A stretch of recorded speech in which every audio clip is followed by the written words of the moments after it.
Hello, my name is Wes Pixley and I have been a member here at Trinity Heights for 30 plus years. I'm here today to share with you my journey to Africa.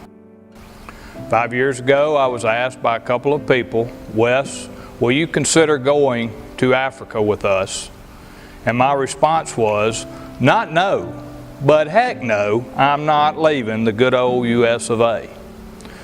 As the years rolled by, I was asked numerous times, Wes, we really need you to consider going with us to Africa. And my response repeatedly was, I've told you once, I'll tell you again, no, I'm not leaving the USA. Back in January, in our Sunday school class, Common Ground, I was leading a teaching on why do the children of God not go and share the gospel of Christ. And as I was teaching that series, I continually came under great conviction, Wes, how are you going to teach this if you're not willing to go? And I had finally surrendered and said, God, I will go whenever you give me the opportunity. And as I was teaching one Sunday, one of the class members called me out and said, Wes, are you really willing to go? And I said, yes. And they said, are you really willing to go? And I said, yes.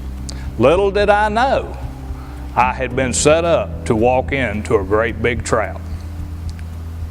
At the conclusion of that class, my friend, whom I dearly love, came to me and said, Wes, will you really go?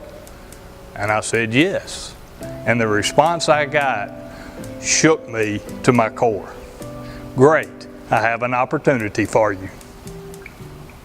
The trap had been set and I walked right into it. But I was glad when I found out what the opportunity was, and so began my journey of obedience. As I prepared to go, I felt an overwhelming burden to ask my son-in-law if he would like to go. And I tried and tried to talk myself out of asking him, but finally gave in and asked, Brandon, would you be willing to go to Africa with me? I don't know why I'm asking, but I've had this overwhelming burden to ask. His response shook me to my core again. And this was my second lesson, I guess, in being obedient, in that he said, I have been praying for several months now that God would give me more opportunities to go and serve. My third lesson in obedience came on the day that I was preparing to leave. A very wise lady shared with me, we don't need more truth. We just need more obedience to the truth. You will never know how much those words carried me through the next week as I was 7,000 miles from home in a foreign land trying to be a missionary for God. 300 children will never know the saving grace of Jesus Christ if we don't go. Here in America, families can be reached from the bottom up or from the top down. That is not the case in the Muslim culture. If we don't reach the leaders of the village, all these children will ever know are the Quran and of Muhammad. I do not know how many will be reached with our teams going and sharing, but I do know going and sharing is our command. And by us going and sharing, that is our obedience. One has to sow, one has to reap, but everyone has to be obedient.